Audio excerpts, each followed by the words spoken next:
So we need to approach this X-ray with caution. Let's check out the lungs first. So we've got the right lung, left lung. Those look fine.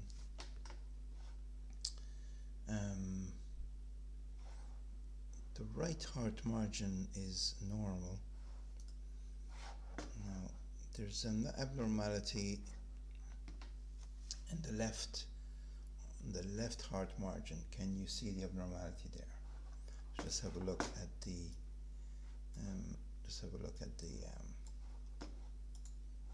the X-ray there. Do you see anything in the left lung or left heart margin?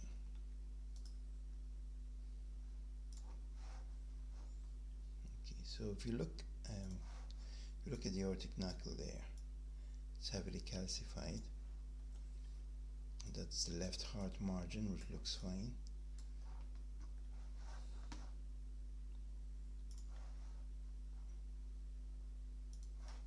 But here we have a mass or a density, and it's partially obscuring the arch of the aorta. We see calcification in the aorta, but it seems to come to a stop right there. So you have calcification there.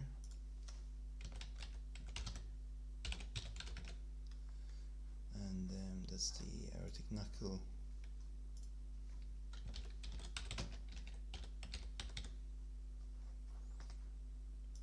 And right there we have a mass, which probably is in the anterior mediastinal.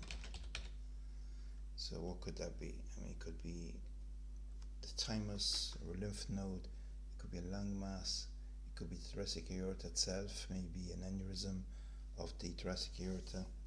It's more likely because of the calcification here, so it's more likely to dissect and cause an aneurysm. So there's a variety of pathology.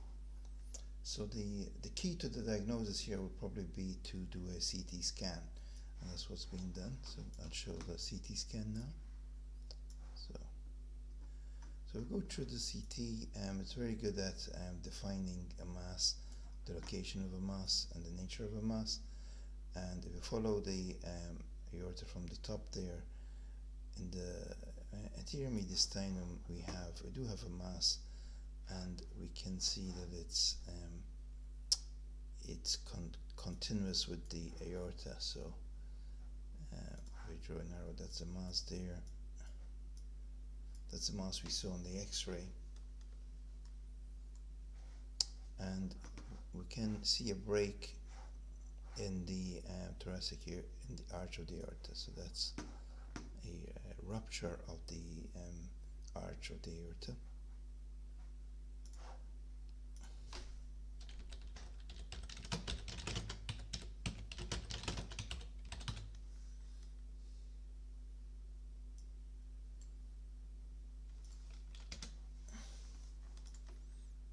And the contrast that we saw in the thoracic aorta has gone through the rupture and is contained by a pseudoaneurysm of the thoracic aorta.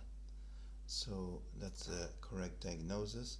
You can get a pseudoaneurysm when the thoracic aorta does not dilate itself, but ruptures and remains contained, and it's called a pseudoaneurysm.